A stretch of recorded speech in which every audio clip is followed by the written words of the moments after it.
So, welcome everybody. I am Blaise van Hecke at Busybird Publishing, and today I have the pleasure of hanging out with Sandra Harwood to talk about her latest book called Weedy Thoughts. Do you have a copy of it there, Sandra? I do. Yes. So, welcome, Sandra, on this beautiful winter's day. Now, I haven't even seen a copy of this book because it literally is hot off the press. I need to order a couple of copies for myself to have in our studio here. How does it feel to have book number 3 in your hands? Oh, it's really lovely. Yeah. It's just so soft. Yeah. Yeah. And each time I read it myself, even though I've authored it, I just find I get something new out of it each time. So it's been a real pleasure. Yes. And that is something I think, a lot of people really concentrate on ebooks, but printed books is such a different experience. It's actually a very sensory experience to read a book, to turn the pages and feel the pages and see the colours, and it's very different to something online, don't you think? Absolutely. I've been a bit cheeky lately and I buy some books on audio, but then I'll go back and buy them physically just to have actually to be able to really take your time and get to know each part of the book. Definitely. So, Sandra, we've been working on this book for a couple of months now, and I remember when you first came to me with, wanting to start the process, that you said that this idea came to you and you pretty much wrote, came out quite well formed to start with. What was that kind of seed that really got you creating? It's really strange because I get heaps of ideas at that early hour in the morning at 4 o'clock, which I think I mentioned in the book. And I had this picture, this story going through my head, and I was thinking, oh my goodness, I really want to capture that picture. That's such an interesting story, and it just kept flowing. And so all the way to work, I was telling my mum the story, and then I got to work and I was telling the children the story, and I have a couple of puppets that I bought in to help me tell the story. So cool. The Room on the Broom, and this one from another beautiful book that I love to read the kids, which is this one, and that physical sort of book you were talking about. It's great. And I told the children the story pretty much all week. But that particular day that I heard the story in the morning sort of go through my head, I thought, I've got to capture this. And when I got home, I thought I really want it to be rhyming. And at about 7 o'clock, I sat down, and in 2 hours it was done. It was just so interesting. I had to keep telling it. So the book form is sort of like incredible. Yeah. And I think that, often when I work with people, say in workshops or book coaching or something like that, I describe the creative process a bit like something coming from, through you, not from you, but through you, and that you suddenly get this impulse to put something together, to create something. And it's really hard to explain, don't you think, about how that happens? Because sometimes if you just were to say, I'm going to sit down and write something, nothing will happen. I've done that heaps of time. Like I've got about 15 children's books that I've started, and then, I don't know, they just don't go anywhere. So when they come from my mind, they don't really work, but when they sort of just flow through your heart, they capture you, and then you just want to capture them. So yes. Cool. Yeah. So tell us a little bit more about the actual story. So Weedy Thoughts is about a witch, and there's actually a lot of people that I work with and a lot of friends that I know that are a lot like the witch. They just want to give continuously, and you try to give back to them and they find it hard to receive. Mm-hmm. So the witch is really a lot like a lot of loving, kind people that I know. Yep. Want to give all the time, and then they're exhausted, and so I would like those people to know how to receive back. Okay, so it's a little bit about saying no as well, maybe? It's about saying thank you. Thank you. Okay, yes. For example, someone says to you, oh, you're a great person, or you look great today. Oh, no, I don't. Yes. And it's just saying thank you. Okay, that's someone's perspective. I accept that someone's perspective. Because my perspective and not judging it. And so the more we sort of allow that in and just say thank you for whatever comes into our lives, we sort of feel like we're filled up and then we have more to give, rather than being exhausted all the time. And I guess too, it's also about not apologising for things in a way, you know, not apologising for doing a good job or doing a good deed for somebody. Yes. Yeah, okay.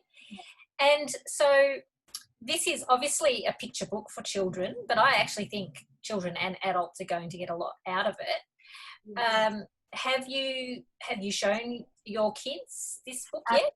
Absolutely, yes. So it's really bizarre because they heard the story first. I've been telling it to them, and I've brought the puppets in, and I've used the puppets during meditations and things like that. And then I sort of read it to them the first week that I taught them this semester, or this year, I should say. And then at the end of the semester, I said, look, Here's the book.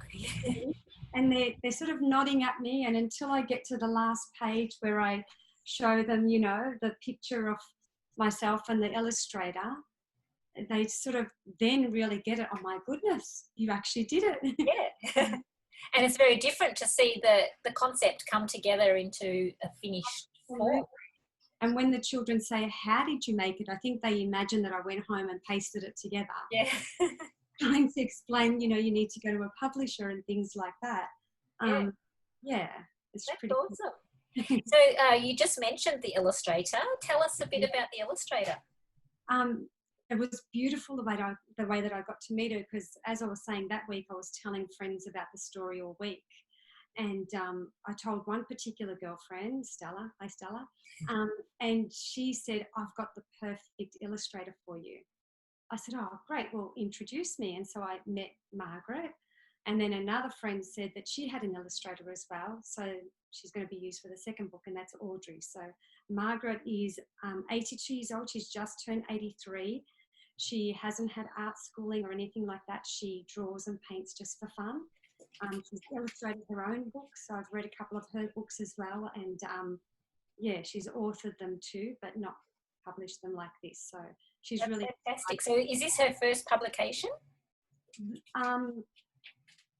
Like, I think out there kind of publication where it's out and available. She has published others. Yeah. Okay. Yeah, and I'm assuming she has seen the book now? Yes, she has.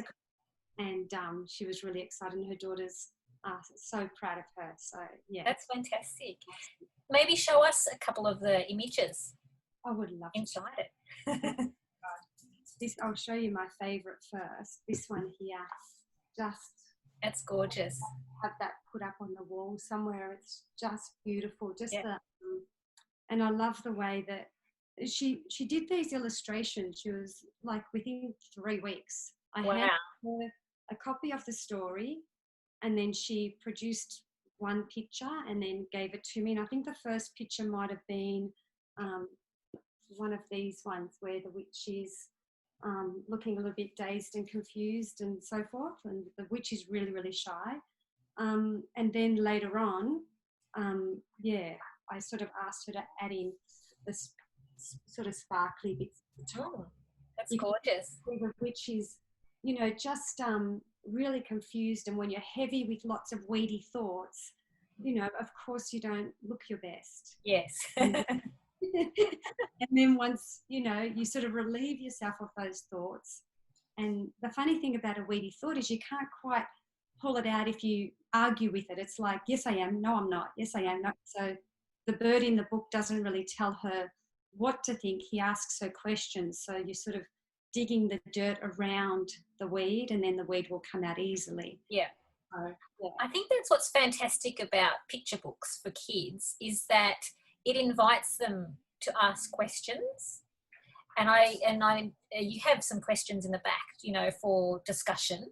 But even without those questions, quite often just even a word or a picture, my dog's wanting to play behind me.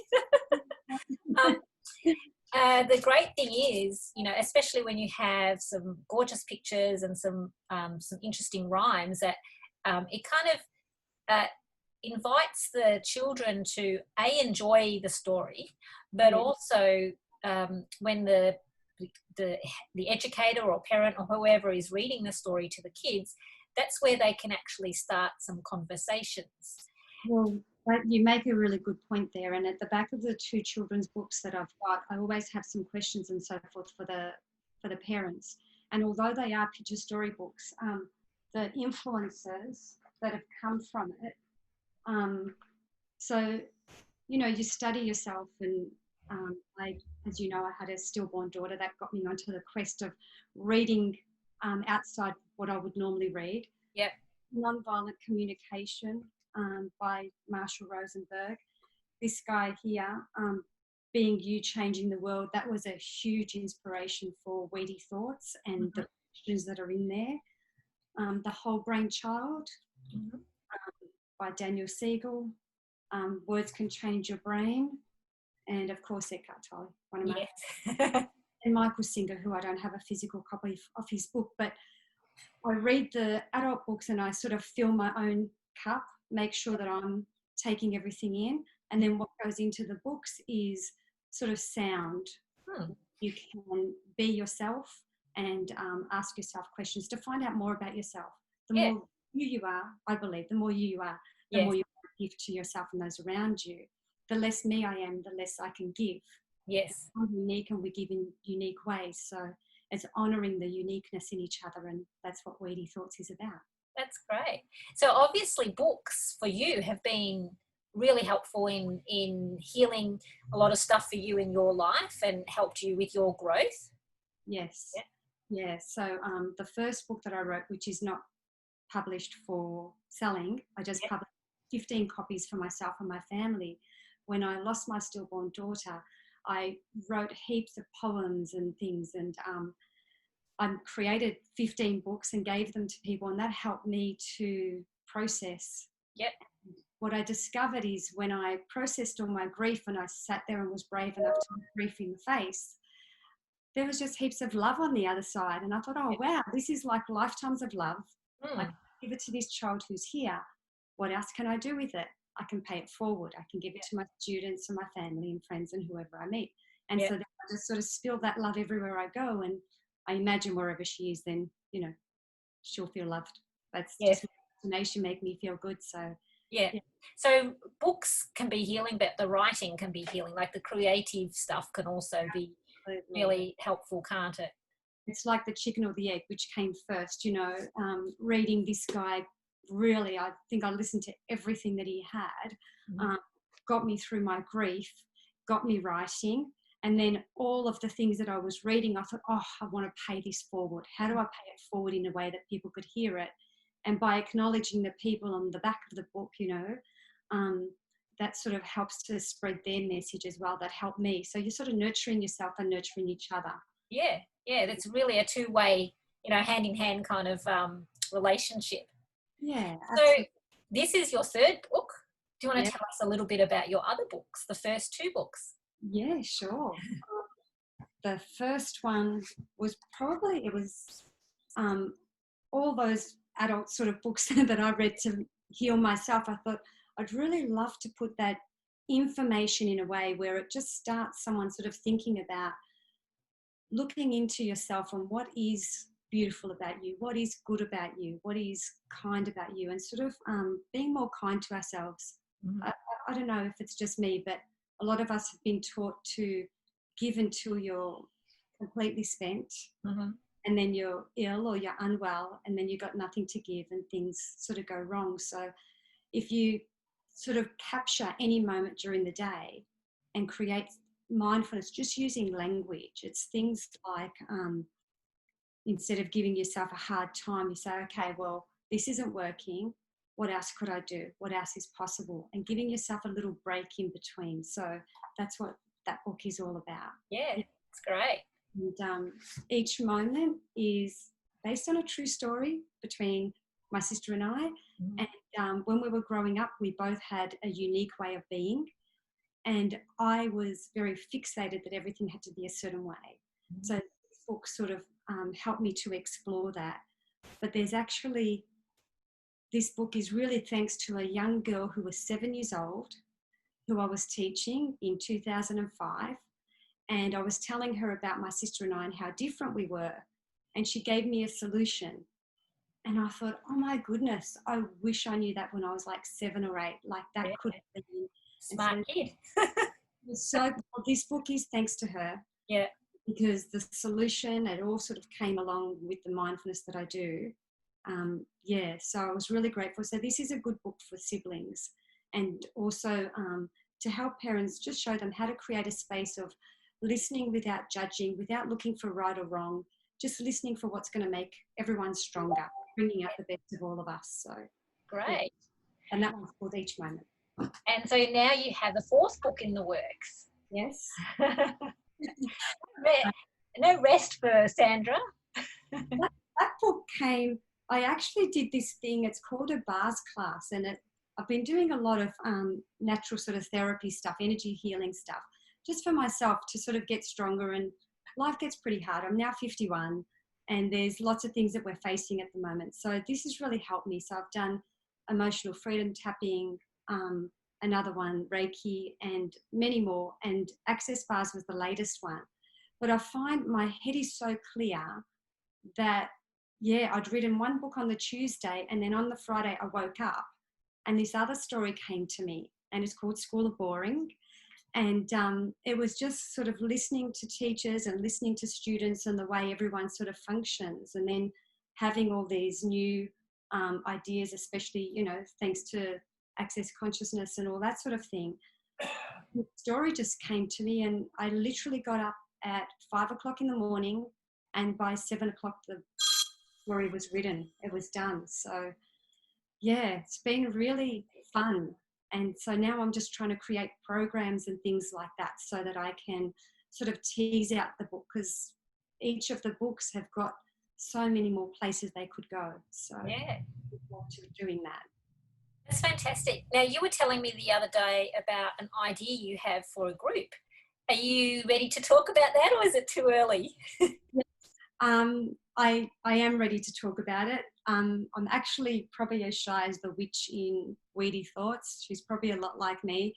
And so even doing this has, really been a challenge for me. So if I can work past those challenges, what I'd love to do is have like a family book club, so people can come on and we could read a story together, and then asking questions and getting those weedy thoughts out there, and creating mindful moments together. I would be able to do that. So that's fantastic.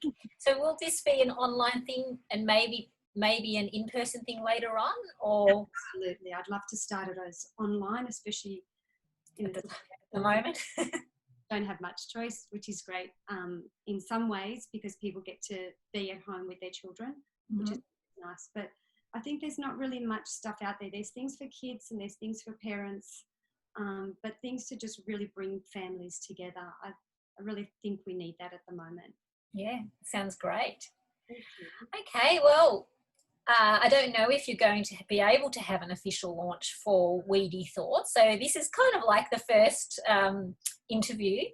I obviously wish you lots of luck with it, and I really look forward to seeing where it takes you. You obviously you have your students, so you can share it with them. But I really like the idea of a book club, because the thing about being in a book club, I've been in a book club myself for about almost 15 years. And it's really interesting the kind of discussions that you have when you talk about a book, because quite often the things that come up you would never talk about in a normal situation. So it really makes it a safe space. Yes. So I really look forward to seeing how that group comes about. And I thank you for hanging out with me today to talk about your books. And thank you for being so patient. So thank you. You're really amazing, and I couldn't have done this without you and your team. So thank you so much. You're welcome.